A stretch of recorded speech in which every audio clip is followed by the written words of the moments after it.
અલ્પાના રસોડામાં તમારું સ્વાગત છે। આજે એકદમ હેલ્ધી સ્વીટ બનાવવાના છે, જે કેલ્શિયમની કમી હોય, થાક લાગતો હોય, હિમોગ્લોબિન ઓછું હોય, ડાયાબિટીસ હોય તો પણ તમે દરરોજ એક કટકો ખાઓ તો તમને હેલ્થ માટે ખૂબ જ સારું છે। તો આજે એવી રેસીપી આપણે જોઈએ। તમે મારી ચેનલને લાઈક, શેર અને સબસ્ક્રાઇબ કરજો। અહીંયા આપણે બધી વસ્તુ જોઈ લઈશું। તો આ મખાના છે, એ મેં આ 2 કપ લીધા છે। બધું આનું મેઝરમેન્ટ લીધું છે। તમે ઘરની કોઈ પણ વાટકી સેટ કરી શકો છો। તો 2 કપ મખાના લીધા છે। આ 1 કપ ભરીને અમે ચણા લીધા છે। આ 1 કપ ભરીને આ બધું મિક્સ સીડ્સ લીધું છે। આ સનફ્લાવરના છે, પમ્પકિન સીડ્સ છે અને બદામ છે। તમારામાં કાજુ એડ કરવા હોય તો પણ કરી શકો છો। અને અડધો કપ મેં અખરોટ લીધી છે।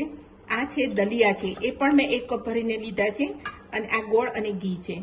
તો આપણે રેસીપી સ્ટાર્ટ કરીશું।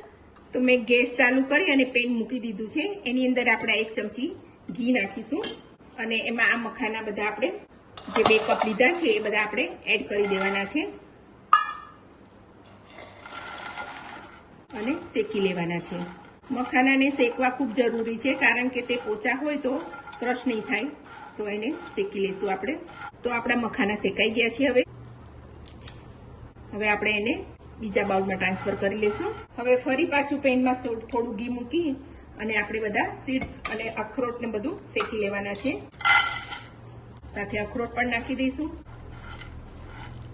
તો આપણે 1 કપ દલિયા લીધા છે, એની સામે આપણે 1 કપ ગોળ લીધો છે, તેને આપણે આમાં ટ્રાન્સફર કરી લેવાનું છે અને 1/2 કપ પાણી લેવાનું છે।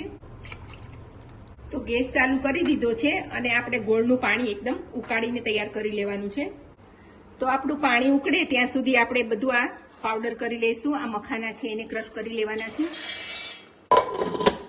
તો આપણો મખાનાનો પાવડર થઈ ગયો છે। હવે આપણે એ રીતે આપણે ચણા અને ડ્રાયફ્રૂટ પણ ક્રશ કરી લેશું। તો આપણે આ દાળિયા, મખાના અને ડ્રાયફ્રૂટ ત્રણેયનો આપણે પાવડર કરી લીધો છે। તો આપણું ગોળનું પાણી ઉકળી ગયું છે, એને આપણે સાઈડમાં મૂકી દઈશું અને હવે આપણે દલિયાને શેકી લેવાના છે।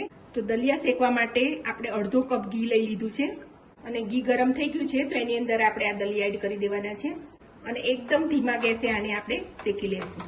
તો દલિયા શેકવા માટે આપણે જાડું પેન જ લેવાનું છે અને એકદમ ધીમા ગેસે આપણે એને શેકવાનું છે। બિલકુલ ઉતાવળ નથી કરવાની। ધીમા ગેસે આપણું દલિયા શેકાશે તો જ આપણી વાનગી ટેસ્ટી બનશે। તો એને એકદમ ધીમા ગેસે આપણે એકદમ ગુલાબી થવા દેવાનું છે। આ બધી જે વસ્તુ આની અંદર આપણે વાપરીએ છીએ એ બધી એકદમ હેલ્ધી છે। નાના બાળકોને પણ આપણે ખવડાવીએ રોજનો 1 ટુકડો તો એના થાક નથી લાગતો, હાડકાં અને સ્નાયુ બધું મજબૂત બને છે। ઘરમાં પણ આપણે ઉંમરલાયક હોય વડીલો તો એને પણ થાક નથી લાગતો અને શક્તિ સ્ફૂર્તિ લાગે છે। તો આ આપણે બનાવીને 15 દિવસ સુધી સ્ટોર પણ કરી શકીએ છીએ।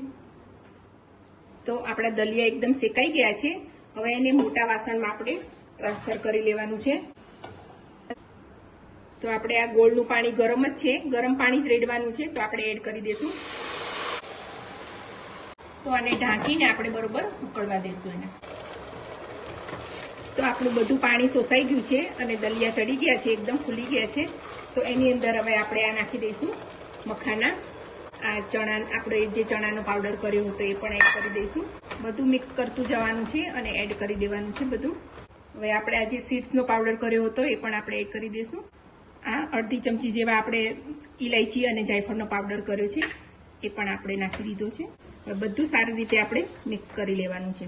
તો આપણું બધું સારી રીતે મિક્સ થઈ ગયું છે મિશ્રણ, અને હવે આપણે એને એક થાળીમાં લઈ અને એને ઠારી દેવાનું છે। તો આપણું મિશ્રણ બધું એકદમ સરસ મિક્સ થઈ ગયું છે। તો આપણે આને બાઉલમાં ઠારી લીધું છે અને આપણે એના કટ કરી લેવાના છે।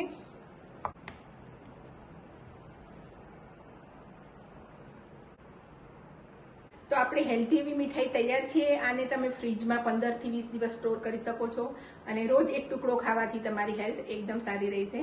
તો આ રેસીપી તમે જરૂરથી ટ્રાય કરજો। મારી ચેનલને સબસ્ક્રાઇબ કરજો, લાઇક કરજો અને શેર કરજો।